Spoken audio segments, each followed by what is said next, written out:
Hello everyone, मैं आज Vasu and Dutta का chapter 13 cash flow statement class 12 का वासु एंड दत्ता बुक का करने जा रही हूँ। तो पहले cash flow statement start chapter करने से पहले मैं ये कह दूँ कि आपको अगर वीडियो पसंद आए तो लाइक कीजिए, शेयर कीजिए एंड प्लीज़ सब्सक्राइब कीजिए। और हाँ, मैं ये फर्स्ट पार्ट है मेरा कैश फ्लो स्टेटमेंट का, इसीलिए मैं कुछ थ्योरी समझाऊंगी, फिर फॉर्मेट समझाऊंगी, फिर आपको समसेक बना के दिखाऊंगी। तो चलिए हम लोग करते हैं कैश फ्लो स्टेटमेंट। देखिए, सबसे पहले तो आपको ये जानना होगा कि कैश फ्लो का मतलब क्या होता है। कैश फ्लो का मतलब होता है कि पैसा का फ्लोइंग, मतलब हिंदी के भाषा में बहना, मतलब इनकमिंग होना या आउटगोइंग होना।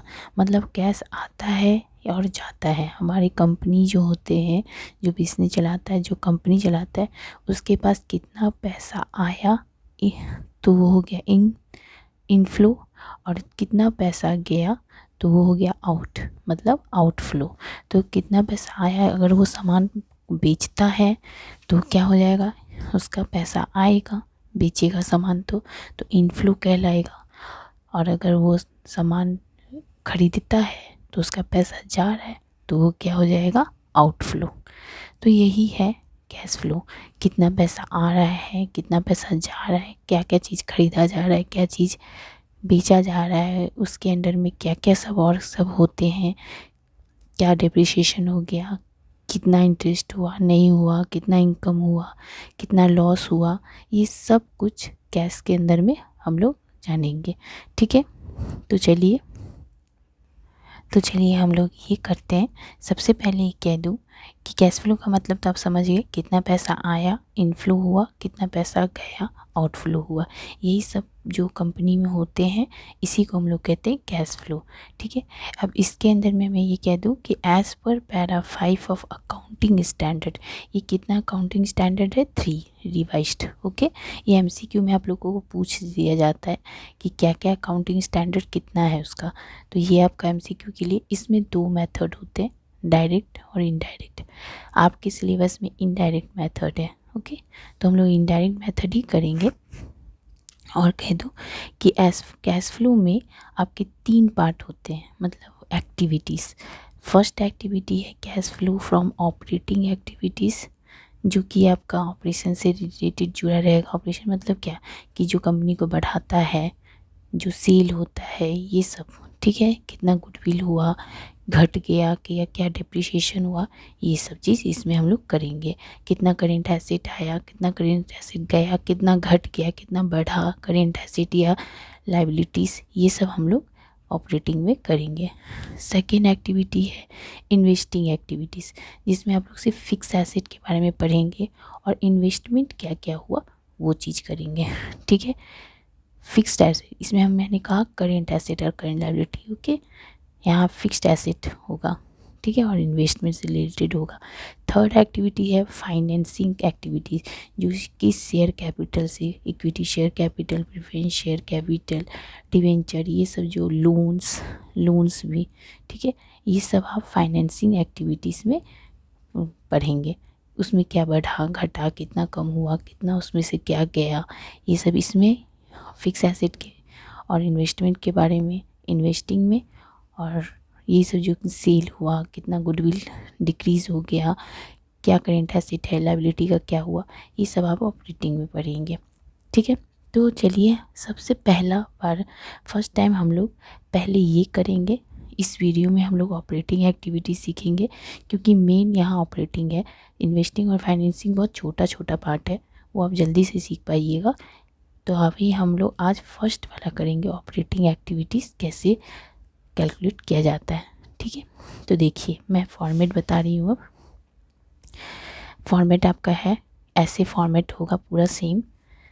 यहाँ लिखिएगा cash flow statement for the year ended, जो डेट होगा दे सकते हैं, particulars, amount rupees, debit credit नहीं देना है इसमें। यहाँ पे आप सिर्फ नेट प्रॉफिट भी लिख सकते हैं, मैंने पूरा लिखा है, फॉर्मेट है इसीलिए समझ पाइएगा। तो net profit before tax, tax के पहले का जो नेट प्रॉफिट, जो पीएल से जो ट्रांसफ़र होता है वही होता है। टैक्स के पहले का। एंड एक्स्ट्रा ऑर्डिनरी आइटम मतलब एक्स्ट्रा ऑर्डिनरी कितना, इसमें क्या क्या लगा, डेप्रिसिएशन क्या हुआ नहीं हुआ, इनकम क्या हुआ नहीं हुआ, ये सब के पहले का जो नेट प्रॉफिट होता है। ठीक है, तो वही चीज़ है ये नेट प्रॉफिट, जो कि आपको गिवन रहेगा। सरप्लस भी कभी कभार लिख देता है, तो उससे आप कंफ्यूज मत होइएगा, ये आपका गिवन रहेगा। ठीक है, तो बिफोर टैक्स एंड एक्स्ट्रा मतलब ये आइटम और टैक्स के पहले का नेट प्रॉफिट, तो ये आपको देते ही आप आउटर कॉलम में दे दीजिएगा ऐसे। ठीक है, उसमें अब आप क्या क्या एडजस्टमेंट्स होंगे, देखिए सबसे पहले तो इसमें हमको ऐड और लेस ही समझना है। तो एडजस्टमेंट फॉर जो ऐड होगा वो सब मैंने लिस्ट दिया है यहाँ पे, उसको आप लिख सकते हैं नॉन कैश एक्सपेंसेस, ये भी लिख सकते हैं, और यहाँ पे ऐड का हेडिंग दे सकते हैं। ठीक है, देखिए तो ऐड क्या क्या होता है, डिप्रिसिएशन कुछ हुआ तो ऐड होगा, प्रिलिमिनरी एक्सपेंसेस ऐड होगा, डिस्काउंट इशू ऑफ शेयर अगर हुआ तो वो ऐड होगा, debenture under writing expenses return of मतलब कम हो गया तो वो ऐड होगा, एमोटाइज्ड गुडविल हुआ, एमोटाइज्ड गुडविल मतलब घट जाना, कम हो जाना गुडविल, तो ये होगा आपका ऐड। पेटेंट ट्रेडमार्क ये सब अगर एमोटाइज्ड हो गया मतलब कम हो गया तो ये सब हमारा क्या हो जाएगा, ऐड होगा। ठीक है, ये सब एसेट है। Okay, interest on borrowing and debenture ये अगर आपका आ गया तो वो भी इसी में आएगा, ऐड होगा। Loss on sale of fix asset, अगर फिक्स एसेट खाली नहीं ले सकते आप, लॉस अगर हुआ बेचने में तो ये हमारा आपका ऐड होगा। प्रीमियम पेबल ऑन रिडेम्पशन, जितने भी रिडेम्पशन हो जाएंगे मतलब कम हो जाएगा प्रेफरेंस या डिवेंचर, आप सिर्फ प्रेफरेंस और डिवेंचर नहीं ले सकते क्योंकि वो आपका फाइनेंसिंग में आएगा और फिक्स एसेट खाली आपका इन्वेस्टिंग में आता है, उसका लॉस यहाँ आता है और इसका रिडेम्पशन पार्ट यहाँ आता है इन दोनों का। ठीक है, शेयर का ट्रांसफ़र टू जनरल रिजर्व या रिजर्व, उसको ये भी हम लोग कह सकते हैं, ये अगर आ गया तो ये भी हमारा ऐड होगा। इसी में ये सब दीजिएगा जिसको हम लोग बोलते हैं नॉन कैश एक्सपेंसेस। ठीक है, जो कि नॉन कैश है मतलब कैश से रिलेटेड नहीं है, ये सब ऐसा एक्सपेंसेस है। ठीक है, अब देखिए adjustment for less non operating expenses, जो कि ऑपरेटिंग से रिलेटेड नहीं है वो चीज़ लेस होगा, ये सब ऐड है। मैंने यहाँ करके इसका टोटल आप कीजिएगा, यहाँ दीजिएगा। ठीक है, अब हम लोग लेस का पार्ट करेंगे जिसको हम लोग लिखेंगे एडजस्टमेंट फॉर लेस, या फिर नॉन ऑपरेटिंग एक्सपेंसेस भी लिख सकते हैं और यहाँ हेडिंग आप लेस का दे सकते हैं। ठीक है, तो चलिए इनकम ऑन इंटरेस्ट हुआ तो ये हमारा लेस होगा, income on A dividend received हुआ तो ये हमारा लेस होगा, इनकम फ्रॉम रेंट हुआ तो लेस होगा, प्रॉफिट ऑन सेल ऑफ, देखिए यहाँ प्रॉफिट अगर हुआ फिक्स एसेट के ऊपर तो ये लेस होगा।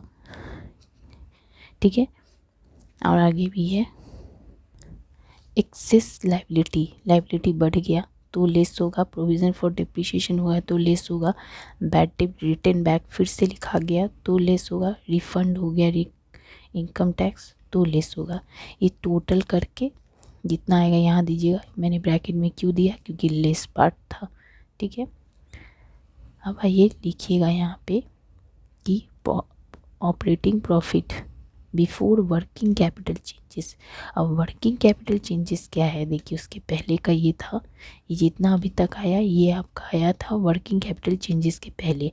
वर्किंग कैपिटल अब हम लोग करने जा रहे हैं जिसको हम लोग ये कहते हैं working capital changes. Working capital का मतलब हो गया कि ऐड क्या क्या करना है, देखिए करेंट लाइबिलिटी अगर आपका जो बढ़ता है, मान लीजिए इस ईयर में 5 है, बाद दूसरे वाले ईयर में 7,000 हो गया तो बढ़ गया तो वो आप ऐड करिएगा। एंड करेंट एसेट ठीक उसका उल्टा घट जाएगा डिक्रीज हो जाएगा तो ऐड कीजिएगा। ठीक है, तो देखिएगा इस ईयर से उस ईयर बढ़ गया या घट गया, एसेट अगर घटेगा तो ऐड, लाइबिलिटी अगर बढ़ेगा तो ऐड। ठीक है, लेस क्या ठीक इसका उल्टा,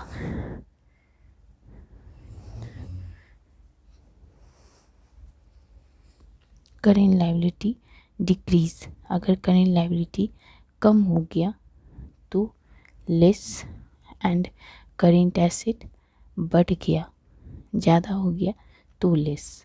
ठीक है, देखिए ध्यान से ये बहुत ही इम्पोर्टेंट पॉइंट है, करेंट लाइबिलिटी बढ़ेगा तो ऐड, करेंट लायबिलिटी घटेगा कम होगा तो लेस, करेंट एसेट कम होगा तो ऐड, और अगर बढ़ गया तो लेस। इस ईयर मान लीजिए करेंट एसेट 5,000 है, उस ईयर में आपका स्टॉक मान लीजिए 10,000 हो गया, तो बढ़ गया तो लेस होगा। ठीक है, तो ये ऐड लेस यहाँ जो भी आएगा इधर दे दीजिएगा, ये भी है टोटल दे दीजिएगा, ये लेस पार्ट है इसलिए मैंने ब्रैकेट में लिखा। फिर जितना भी आपका ऐड लेस हुआ है इस पेज से ऊपर से नीचे तक ऐड लेस करके टोटल लाइएगा यहाँ पे, उसको लिखिएगा cash flow before extra ordinary item. ये अभी तक जो आया वो क्या एक्स्ट्रा ऑर्डिनरी आइटम के पहले का अमाउंट तक आया। एक्स्ट्रा ऑर्डिनरी आइटम मतलब कुछ ऐसा छोटा छोटा दे देगा, जैसे रिजर्व को भी कुछ गुडविल, कुछ लॉस, कुछ एक्स्ट्रा नीचे दे देता है, तो वो अगर आ गया या तो ऐड या लेस उसमें बोल देगा रिड्यूस हुआ या कम हुआ या ज़्यादा हुआ, उस हिसाब से आप बैठाइएगा और उसको आप ऐड होगा तो ऐड या लेस होगा तो लेस करके लिखिएगा। टोटल जो आएगा वही कहलाएगा net cash flow from operating activities. Okay, तो ये फॉर्मेट हुआ। अब और एक बात, अगर आप समझिएगा कि कैश लायबिलिटी, करेंट लायबिलिटी क्या होता है, करेंट एसेट क्या होता है, करेंट लायबिलिटी करेंट एसेट क्या है, अगर इसको जानना है तो आप मेरा क्लास 11 का जो चैप्टर 4 है उसको आप अच्छे से देख लीजिएगा। वैसे मैं एक हल्का सा दिखा देती हूँ कि करेंट एसेट का लिस्ट और करेंट लायबिलिटी का लिस्ट, ये मैंने हल्का सा लिखा है, और अच्छे से डीपली में जानने के लिए आप मेरा क्लास 11 का वीडियो देखिए जो मैंने जर्नल एंड लीजर के लिए चैप्टर 4 में पार्ट 1 वीडियो दिया है, वो आप अच्छे से देखिएगा तो आपको समझ आ जाएगा। नहीं तो ट्रायल बैलेंस जो है मेरा उसका पार्ट 1 देखिए, उसमें मैंने पूरा लिस्ट अच्छे से दिया है, तो वो देख लीजिए। यहाँ मैंने हल्का सा ही बताया है। देखिए ये current asset stock debtor prepaid जितने भी होते हैं, क्रूड जितने भी होते हैं, bills payable etcetera. Current liability में और बहुत सारे होते हैं, इसमें bank overdraft, creditors, bills payable, outstanding expenses, ये सब एक्स्ट्रा में जितने हैं ये सब। ठीक है, और अच्छा लिस्ट देखने के लिए, पूरा लिस्ट देखने के लिए आप मेरा प्लीज़ वो वीडियो सब देख लीजिए। मैंने फिर दोबारा यहाँ नहीं लिखी हूँ, तो आप मेरा 11 का चैप्टर 4 का सारा आप देख सकते हैं। ठीक है, अब कहिएगा गुडविल भी तो है मैम, रिजर्व भी है, तो ये सब नहीं है, ये सब यहाँ पे करेंट नहीं है, वो फिक्स्ड माना जाता है। और ये वाला हम लोग आपका कहाँ अभी जो लिस्ट में दिखा है ना गुडविल एमोटाइज, वहाँ पे हम लोग ले लेते हैं। ठीक है, तो करेंट लेना है आपको, फिक्स्ड नहीं लेना है कुछ भी। जैसे लैंड एंड बिल्डिंग है मैम ये बोलिएगा आप, तो ये सब मत ले लीजिएगा, ये सब फिक्स्ड कहलाता है। ठीक है, तो चलिए ये हुआ आपका। अब हम लोग करेंगे सम। देखिए मैं 21 नंबर सम करने जा रही हूँ। Basavan Datta class 12 chapter 13 cash flow statement का 21 number sums. Calculate cash flow operation from the following. आपको क्या निकालना है, सिर्फ ऑपरेटिंग एक्टिविटीज़। प्रॉफिट है आपका कितना, 2,50,000 का। ठीक है, और क्या क्या आइटम से देखिए, डिप्रिसिएशन और फिक्स एसेट हुआ है, एमोटाइज हो गया, गुडविल मतलब कम हो गया, ट्रांसफ़र टू जनरल रिजर्व मैंने सब लिस्ट में लिखा था, आप इसलिए लिस्ट ध्यान से देखिएगा। ट्रांसफ़र टू जनरल रिजर्व, ठीक है, profit on sale of fix asset, ये सब आपका हुआ है। अब यहाँ देखिए एसेट है और लायबिलिटी क्या क्या, डेटर है। 15 में 12,000 था डेटर, 16 में 15,000 हो गया, 12 से 15 मतलब बढ़ गया डेटर। क्रेडिटर आपका क्या था, 15 से 10 हो गया मतलब लायबिलिटी कम हो गया। बिल रिसीवेबल एसेट है, 10,000 से 8,000 हो गया मतलब कम हो गया। प्रीपेड एक्सपेंसेस 6,000 से 4,000 हो गया, तो ये क्या हो गया, कम हो गया। और देखिए मैंने जो आपको अभी छोटा सा लिस्ट दिया as current asset current liability का, वो कंपलसरी रहता है, वो आता ही है 90%, इसीलिए मैंने वो सब दे दिया है। एक्स्ट्रा देखने के लिए आप मेरा वो पार्ट 11 का क्लास 11 का वीडियो देख लीजिएगा। ठीक है, तो जितना ज़रूरत है अभी फ़िलहाल मैंने उसका लिस्ट आपको दिखा दिया है, तो इसी के हिसाब से आप क्या बढ़ा और क्या घटेगा ये हम लोग अभी फॉर्मेट को देखते हुए, फॉर्मेट को आप तो किए ही हैं, ध्यान से देखते हुए समझते हुए करिएगा सम को। तो चलिए हम लोग सम सॉल्व करते हैं।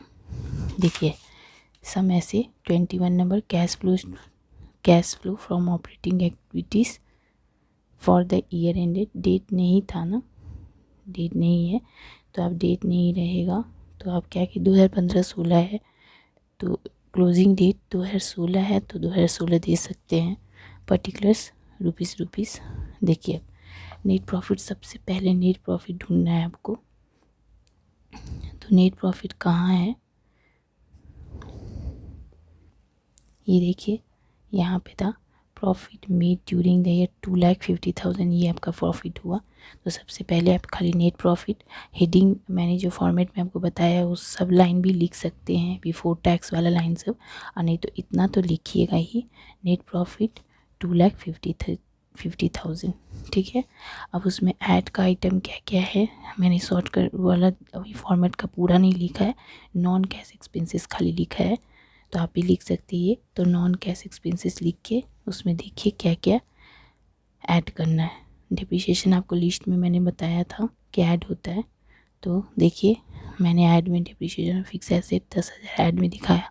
एमोटाइजेशन मतलब गुडविल अगर कम हो गया तो ऐड करना है। जनरल रिजर्व का जो ट्रांसफ़र होता है उसका ऐड करना है, मैंने अभी आपको लिस्ट में सारा दिखाया था, ये देखिए।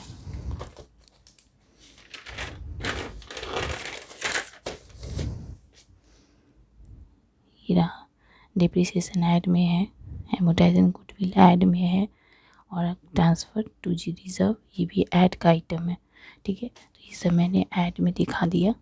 10,000, 5,000, 7,000 था, ये देखिए 10,000, 5,000 और 7,000। लेकिन profit on sale of fix asset ये आपका क्या होगा, लेस पार्ट है, क्योंकि ऐड में आपका loss on sale of fix asset आता है, इसमें आता है, लेस में आता है profit on sale of fix asset, ये देखिए। ठीक है, तो आप लेस वाला में लिखिएगा नॉन ऑपरेटिंग एक्सपेंसेस और profit on sale of fix asset दिखा दीजिएगा। ठीक है, ये आपका 3,000 लेस पाइट है। अब क्या मैंने किया, ये तीनों को ऐड करके यहाँ लिखा, ये ब्रैकेट मत दिखाइएगा, ये ब्रैकेट नहीं है मेरा, भूल से हो गया। तो 2,50,000 और ये ऐड की है मैंने तो इतना आया 2,72,000। यहाँ से 3,000 लेस था ये, तो ये 3,000 चला गया तो बचा कितना, 2,69,000। ठीक है, अब हमारा आएगा add current liability increase and current asset decrease, जो मैंने फॉर्मेट में आपको दिखाया था। इतना तो आपको लिखना ही पड़ेगा। ठीक है, याद रखिएगा कैश फ्लो में ये सब फॉर्मेट आपको लिखना पड़ेगा बहुत सारा। तो चलिए यहाँ पे आइए, डेटर आपका करेंट एसेट है, मैंने अभी लिस्ट में आपको छोटा सा लिस्ट दिखाया। डेटर आपका 12 से 15 हो गया, मतलब बढ़ गया। तो कितने से बढ़ गया, 3,000। देखिए माइनस कीजिए, 15 से बढ़ गया तो 3,000 से डेटर बढ़ा है। तो डेटर क्या, डेटर अगर बढ़ जाए, देखिए करेंट एसेट अगर बढ़ता है तो लेस होता है। ठीक है, मैंने अभी बताया था, ये देखिए करेंट एसेट इंक्रीज होगा तो लेस होगा, तो डेटर 3,000 से बढ़ गया इसीलिए लेस हुआ। ठीक है, क्रेडिटर है, ये लायबिलिटी होता है, कम हो गया, तो लायबिलिटी अगर कम हो जाए, करेंट लायबिलिटी अगर कम हो जाए तो क्या होगा, लेस होगा। 5,000 से कम हो गया, 5 3 8,000 कम हुआ, 8,000 ब्रैकेट में लेस हुआ है। ठीक है, अब आइए बिल्स रिसीवेबल 10 से 8,000 हो गया, एसेट है कम हो गया, तो एसेट अगर कम हो जाए तो देखिए करेंट एसेट अगर कम होता है, डिक्रीज होता है तो ऐड होता है, तो बिल रिसीवेबल मैंने ऐड कर दिया। ठीक है, अब देखिए प्रीपेड एक्सपेंसेस है 6 से 4 हो गया, मतलब कम हो गया, तो प्रीपेड एक्सपेंसेस क्या है हमारा, एसेट ही है। तो अभी मैंने लिस्ट में छोटा सा लिस्ट में आपको बताया था, तो ये भी हमारा कम हो गया इसीलिए ऐड हो गया। करेंट एसेट कम होता है तो ऐड, लायबिलिटी बढ़ता है तो ऐड। ठीक है, ये हेडिंग दिमाग में बिठा लीजिएगा।